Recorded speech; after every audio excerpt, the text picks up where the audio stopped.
Don't put that out into the ether. Like, it's my job to make you have to cut the feed for a new thing that you can do. Actually, yes. Should be every guest's goal on our podcast.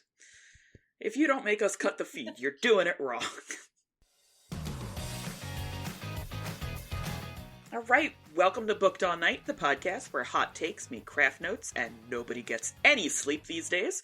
I am your host, Jessica, and tonight I am joined by Briana N Cox, screenwriter, indie author, and speech pathologist, which is good because I've been struggling to pronounce the name of your book. My mouth does not want to.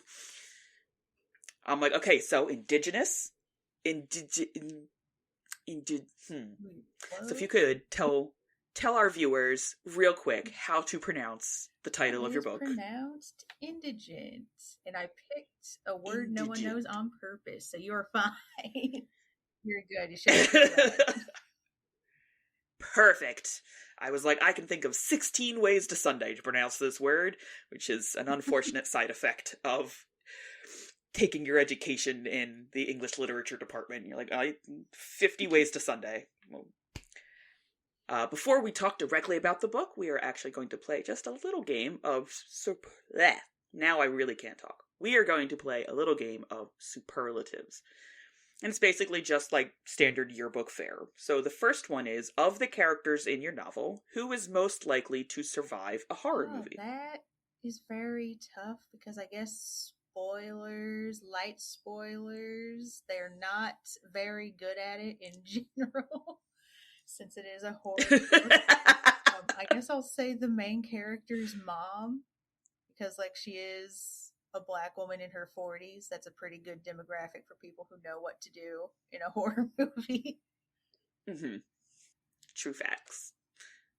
Who is most likely to start the haunting by accident? I'm going to go with probably our deuteragonist, Ari, mainly just because he's a mess. And I feel like if anyone was going to do something horrific on accident, it would probably be him. I feel like I would probably be the one to start a haunting in trying to pronounce words. No, actually, I think it would be Maggie and Katie. I think producer Rob can probably confirm that. I have corrected them, and they're not here to defend themselves, so... The next one is most likely to make a deal with something they shouldn't. I will go with... I feel like a lot of my characters are smart. I'm going to go with the other mother character, Lena. Not because she isn't smart, but because I feel like you would be able to charm her into doing it very easily. By saying you like her cooking or her dress. And then she'd just fall for it. Instant compliment. You'd be like, you want my name, fairies? That's fine. Here's my full government name. That's cool. And the last one is most likely to keep everyone alive through pure spite. Out of pure spite? I will say that is probably just the main character, Xavier, because that's literally just what he does throughout that entire book. It's just stay alive and keep the people who he likes alive out of pure spite for other people. Lovely. And now to absolutely kick us off into the interview, why don't you tell our audience all about your book? So my upcoming horror novel, Indigent, is coming out March 20th, which is International Parasite Day, apparently. Not on purpose, but it is a body horror parasite book. What a great day. So, wound up being very fortuitous for me. And yeah, it is centered around just this old, crappy, crumbling apartment complex in Atlanta, Georgia, where a bunch of squatters show up who may or may not have horrific mutant vampire worms, and they just cause chaos in this working class apartment complex in the middle of a working class Atlanta neighborhood, and just all of the fun body horror stuff that implies. I did not know that we had a day for parasites. I don't either. I feel like I Googled it to see I should make an Instagram post for whatever day that is, just because it's relevant to my book. It's oh, it's when the book's coming out. How convenient. Lovely.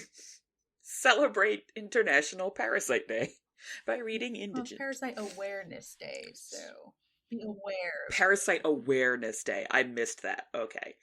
That is a good thing. If anybody else lives in New Jersey, that is a very good thing to be aware of, because we have ticks like crazy in New Jersey. And as someone who has had tick-borne parasites, they suck. So keep an eye out. So, my very first question, talking point, is actually about the title itself. Indigent, for those at home, is an extremely poor person who is unable to afford basic necessities like food, clothing, shelter, and very particularly the cost of legal representation. So, my question here is, their lives sound bad enough without vampire parasites.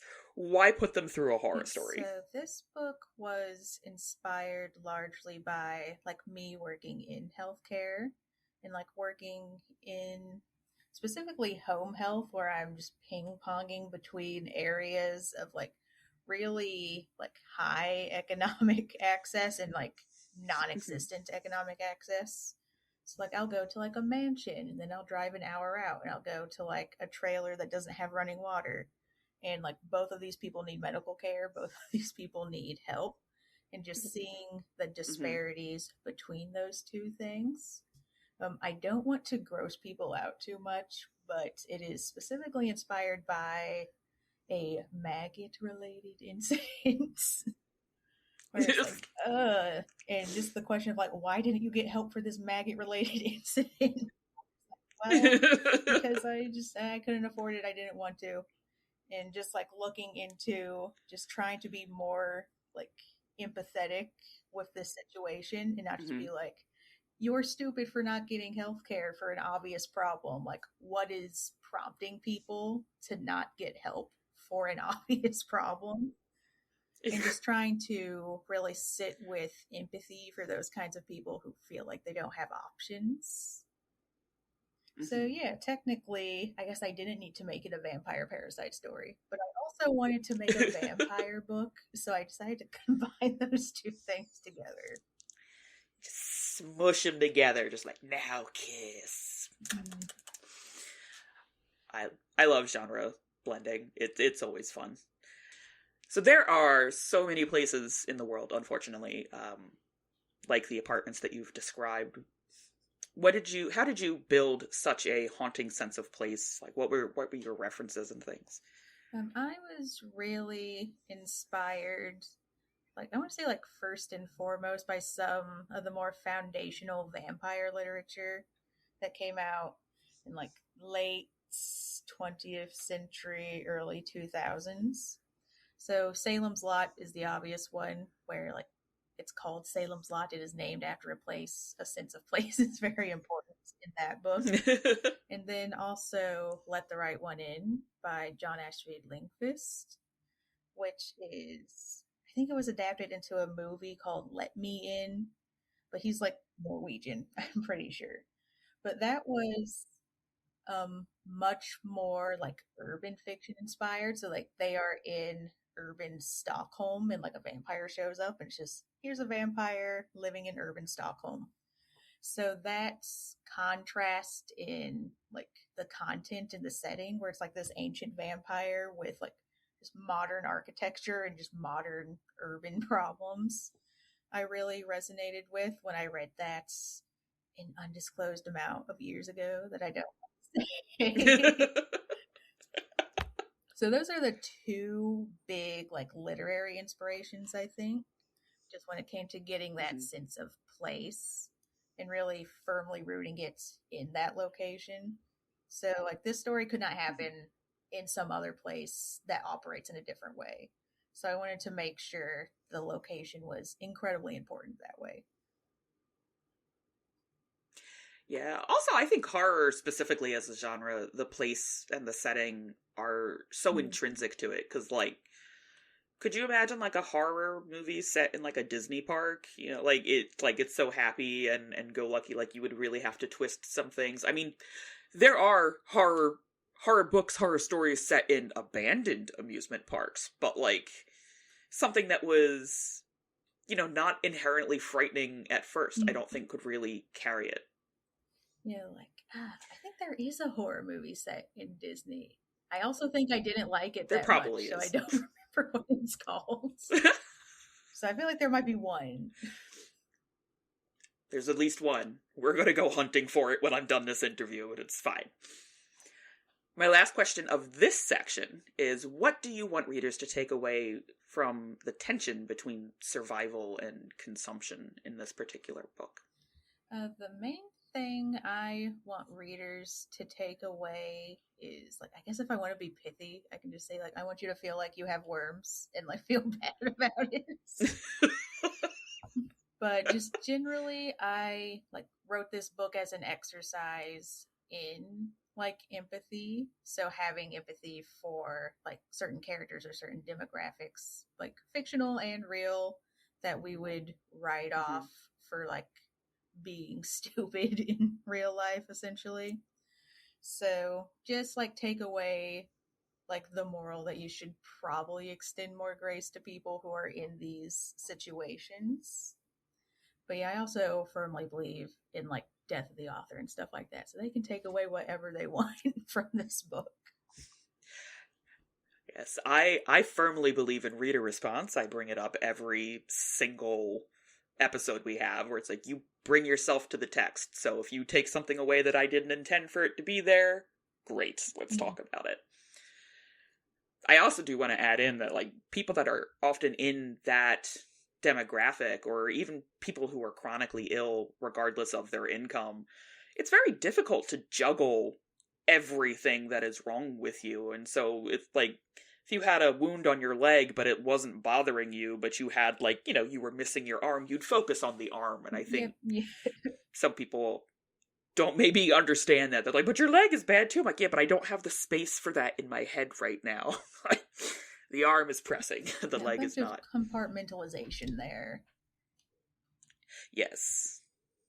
Which brings us to the first game of the podcast. Right. Ready, probably. Now, let's see. So this is literary Would You Rather. Played just like any other game of Would You Rather. I'm going to give you would you A or B, you tell me why, etc. Do you have any questions? Nope. Okay. Number 1. Would you rather spend a night in Leigh Pierce Estates or in the Overlook Hotel, which is from Stephen King's The Shining? Oh no. Is it Stephen King's The Shining, the book, or the movie? The book. Okay.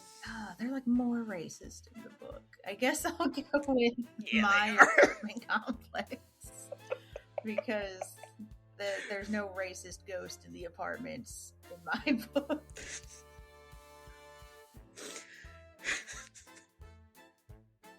I will take vampire maggots over racists any day. You can avoid the vampire worms if you really feel like it. Like, I feel like avoiding the racist if you really try, you can do it.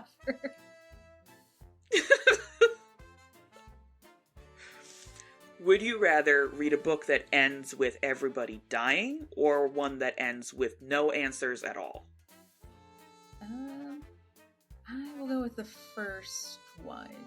Because that's at least some kind of closure if it's earned. I guess you could also earn not answering any questions, but that's much tougher to do. So yeah, first one. I gotta be honest, when I put these things together, I tend to put, like, a bunch of, like, you know, notes in a hat kind of thing and pull them out to see what I want to do. And when I pulled that out, I was like, I would throw my Kindle across the room if I finished a book and nothing got answered. It would just be like, shatter. I would be so mad. Everybody can die, but I need answers. That's all it needs. Would you rather be haunted by your own words or have someone else take credit for them? I guess I'd go with the first one. Yeah, I'm like a morbid Edgar Allan Poe tattoo having girly, so, like, being haunted by my own words, I guess, is fine. Would you rather never be able to stop reading horror or never be able to stop living it? Yeah, that is... I Yes. Yeah, that's...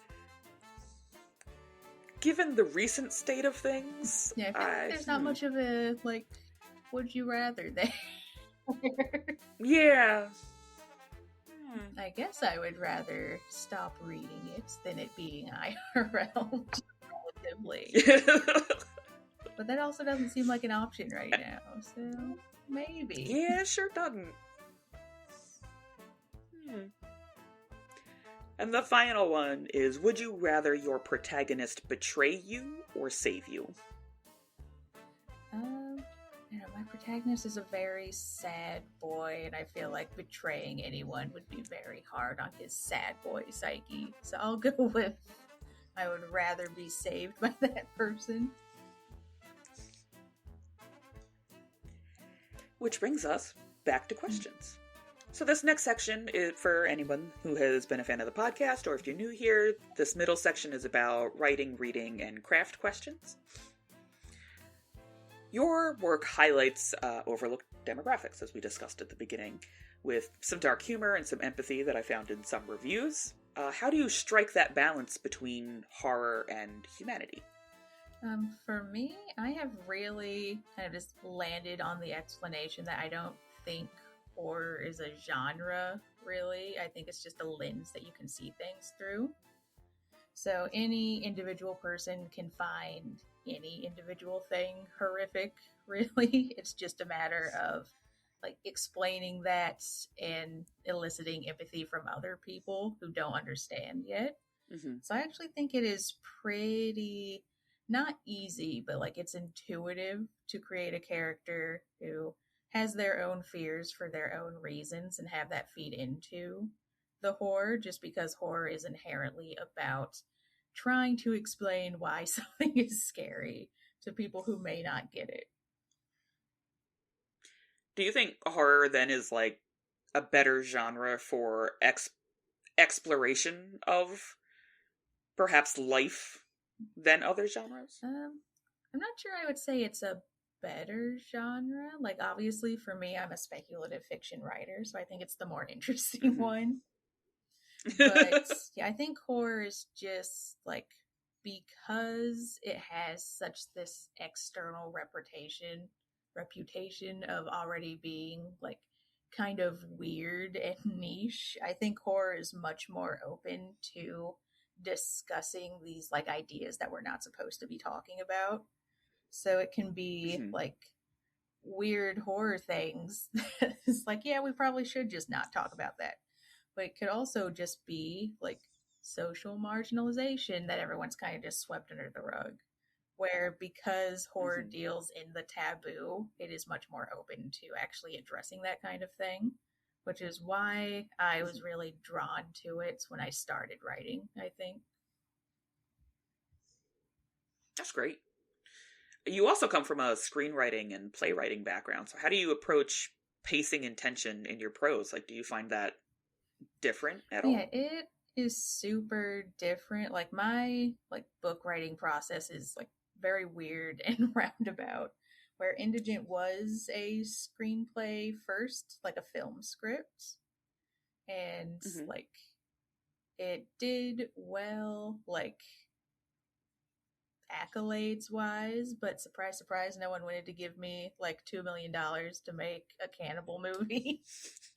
So it's like, all right, I'm going to like adapt this into a manuscript so people can actually like have the story, because I want people to have the story.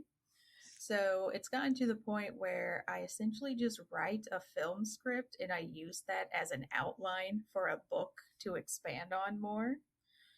So it's definitely different. There's obviously much more interiority in a book than in a script. So like the conversations in the movie are very different from the conversations in the book, because we already know all that stuff in the book by the time they get to the conversation.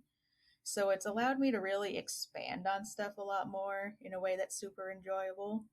But yeah, I would not recommend people's writing process be write a movie first and then turn it into a book. But that's what I tend to do.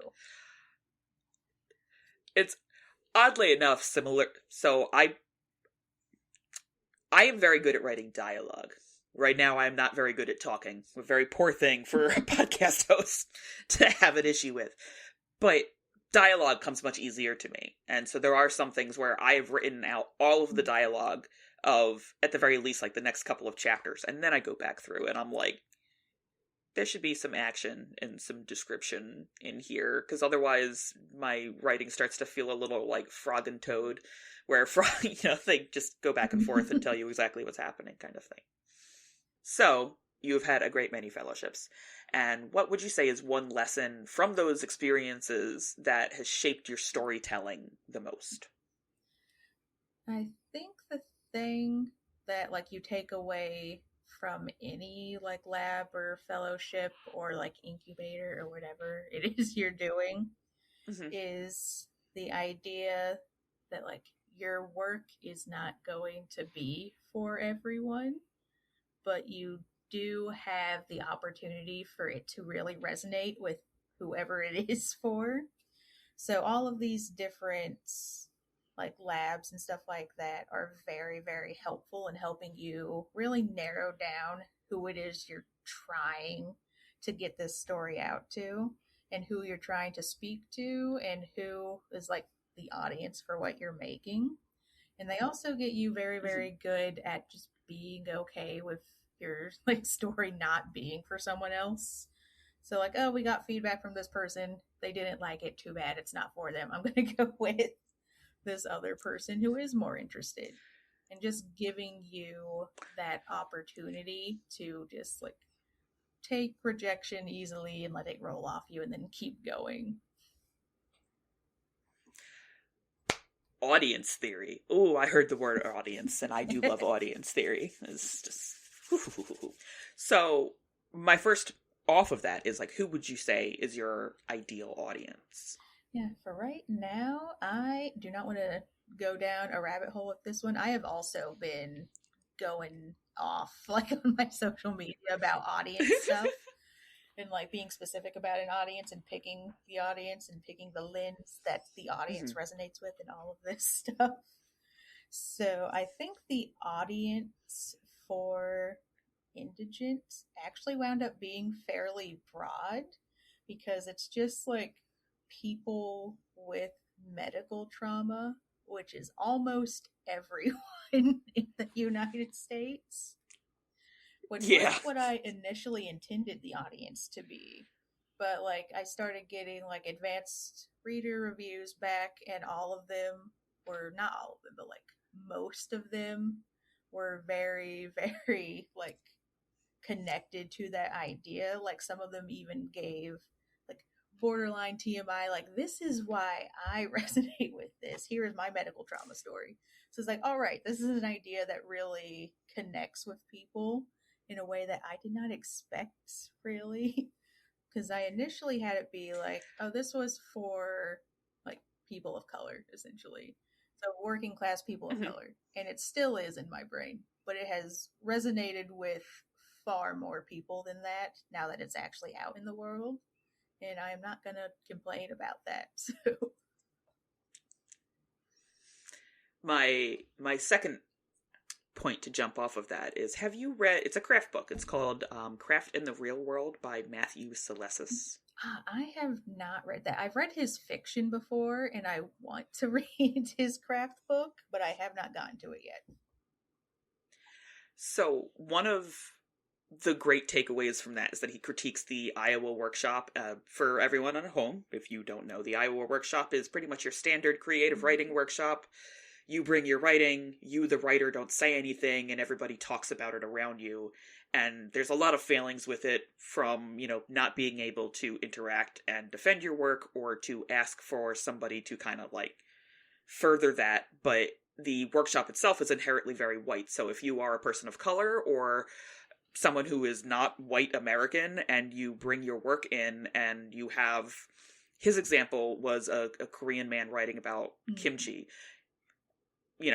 This Korean man would never define what kimchi is in his home, so why would he do it in his writing? But in the Iowa workshop, that's all that's going to be talked about, is, I have no idea what this food is.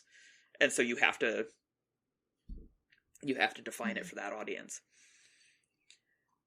And I really loved that because a lot of I've been through a great many creative writing workshops, and there are some people whom I love and who know that I am calling them out directly, who wanted to be helpful, but wrote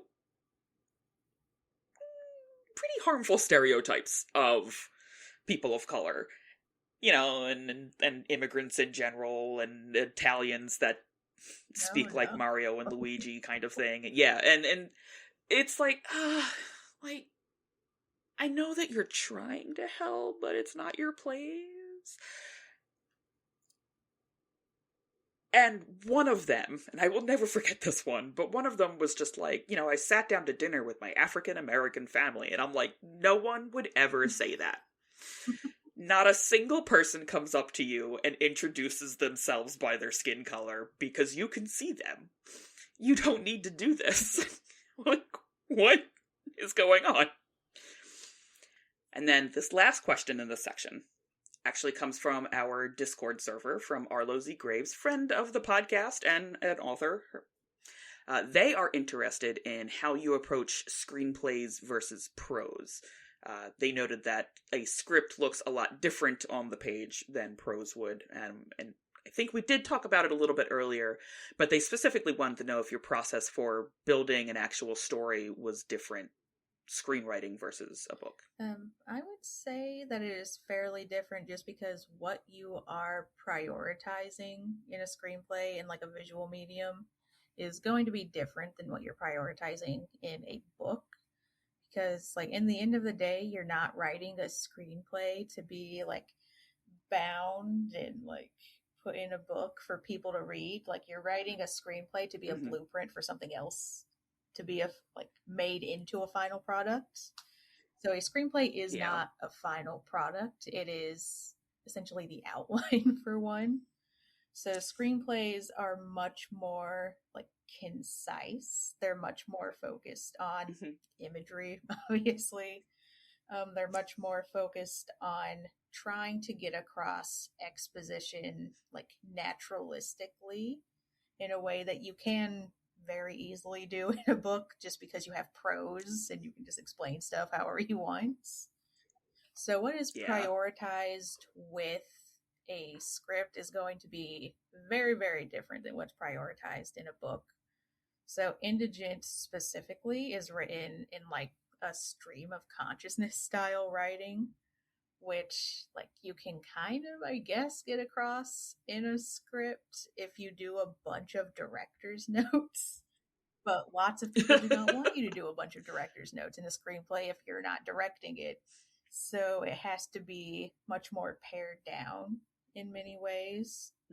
A good example is like I have a conversation between like the protagonist and the deuteragonist where there's like sitting on a roof and like smoking and talking about stuff, and it's like dead in the middle of like both of the stories, and the conversation is completely and totally different between those two just because like they have to give information that the script was not able to give beforehand, but the book gave that information, so the conversation can be about something else, and it can like add more to their characters that the script wasn't able to touch on as much. So it's really just that difference between you are concisely making a blueprint for something to be translated into visuals, or you are trying to create a finished product for people to read. So two very, very different things. And that actually brings us to the second game of the podcast, which is Never Have I Ever Spoiled My Own Book. I know, am I putting up hands? I have done that. Yeah, I have a pencil and I have paper and I will keep track for you. So I have 10 prompts here, and they are stereotypical things. I am, however, not above doing things like never have I ever released a book on International Parasite Awareness Day, or never have I ever written a book titled Indigent. I am incredibly petty with this particular game. So, with that said, do you have any questions? Nope, I'm good. Get into it. Lovely. Number 1. Never have I ever said just one more chapter while reading horror and accidentally stayed up an hour or so that shouldn't exist. I have, but not recently because I am now in my 30s and my body will shut off if I try to stay up too late. So that is a young person's mistake, not mine. Yes, it is. I like to play this game called Race My Nighttime Meds because they all put me to sleep. And then it's, I wake up in the morning and I wonder what I can actually remember. The answer is nothing. I can't remember anything. Mine is 11. I will stay up reading until then, and then I am dead.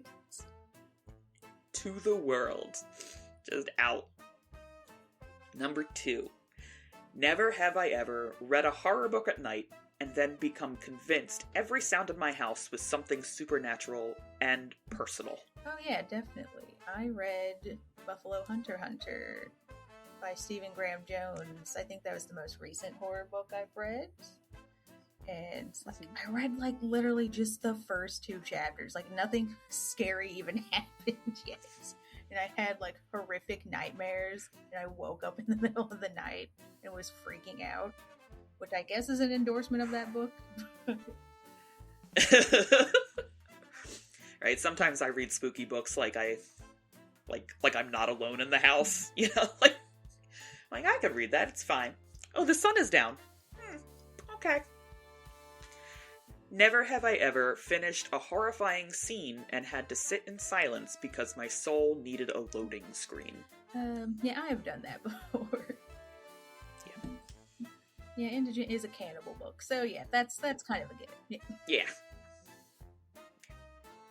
Like I said, I'm incredibly petty with this particular list, yeah.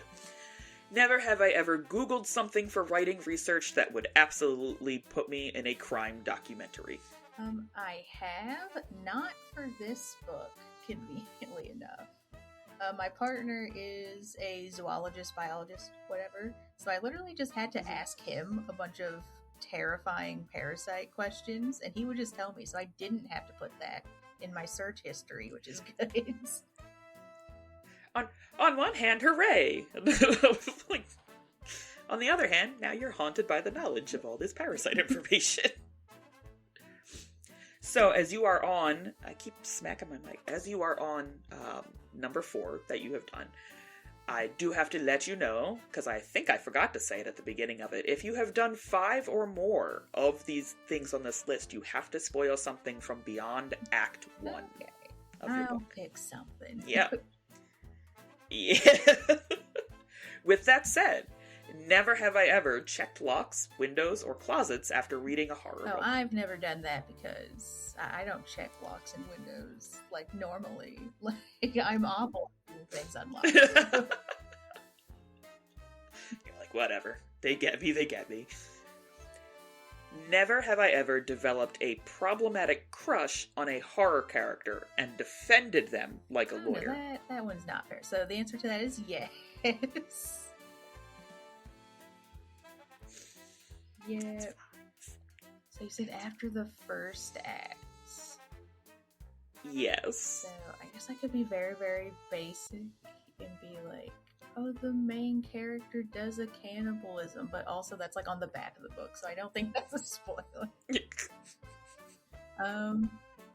Yeah, something else. How about, I will say the boys, maybe, probably, I'm not sure, but very likely kiss at some points.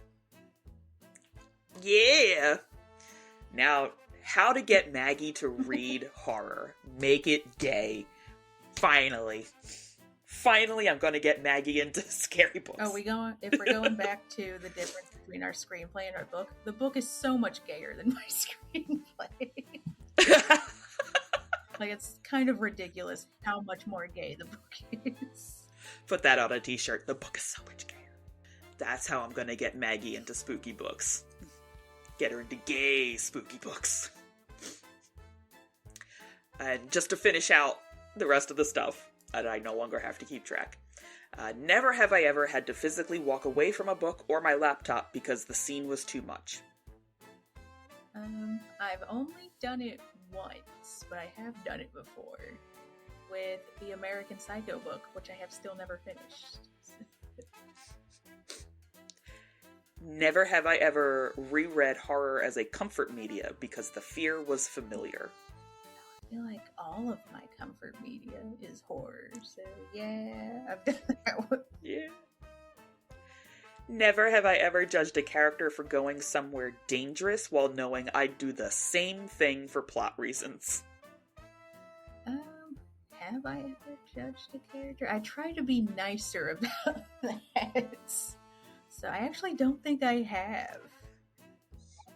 I judge them in the classic way, where, you know, they run past the front door away from the killer, but they don't go out the front door. Yeah, I'm trying to be in my, like, forgiveness, extension of grace era for stupid horror decisions, so... And the last one, never have I ever finished a horror book, stared into the void, and immediately recommended it to someone else. Yeah, immediately. I have done that for most horror books. Yeah. I think you did that in the middle of this game. Brings us back to the final round of questions. And these are my unhinged bit, where I just kind of put some stuff together. So, number 1, if you could turn any mundane household object into a cursed item, what would it be and why? Oh my god, I have such a niche reference that I don't know if anyone is going to know. But have you seen, like, is it the 4th one? There's like a direct-to-video sequel to the Amityville Horror. It's like the 4th one or the 5th one or something like that. Oh, they're all so bad. Yeah, the moral of the story is that there's an evil lamp in it, whereas, like, the lamp was what was evil the whole time. That was where the demon was, in the lamp. So every time I try to get any, like, stupid, ridiculous haunted item, it's always a lamp now. Beautiful. Turn all your lamps off, people. They're evil. Yeah, it's just like this hideous lamp that's just, like, way too tall. It's like the leg lamp from A Christmas Story, and just, like, how hideous and awful and out of place it is.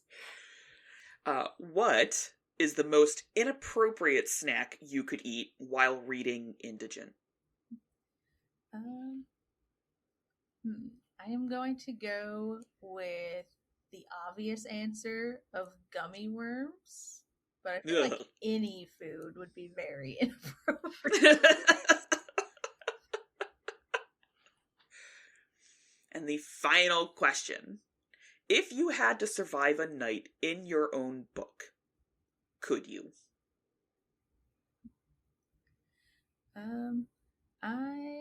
Could I make it depressing? I could make this depressing. I'm gonna say yes, I could survive a night in my book, because all of the people who die are, like, horrifically below the poverty level, which I have thankfully risen out of into my adulthood.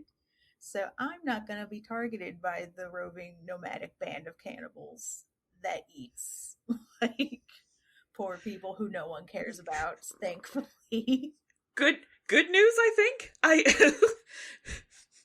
So yeah, I would survive just by basis of the fact that I live in an apartment that is slightly nicer than the characters in my book. But, you know, that's good for me and pretty much only me. Solid. For you and only you, yeah. And this last question is for anyone who helped you get the book out there in the world. Are there any agents, editors, publishers, beta readers, workshop partners, even partners who maybe had to listen to you talk about vampiric worms bursting out of people that you would like to give a shout out to today? Oh yeah, obviously my partner, Alex, who helped me a bunch with the screenplay, but who hates reading books, so has not read my book yet. Hates reading books? He's not a fan, but, you know, he'll help me with other things.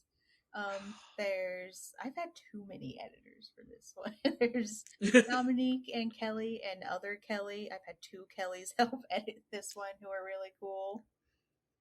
And there's also Adam, who is like the script acquisitions person at WME, who told me that I should turn this into a book and was very inspiring and encouraging in that entire process of getting me off my butt to actually write it. So, yeah, it's a multiple person collaborative process. Even though I would rather it not be, but you know. I find most books tend to be a collaborative process. Thanks for staying up with us.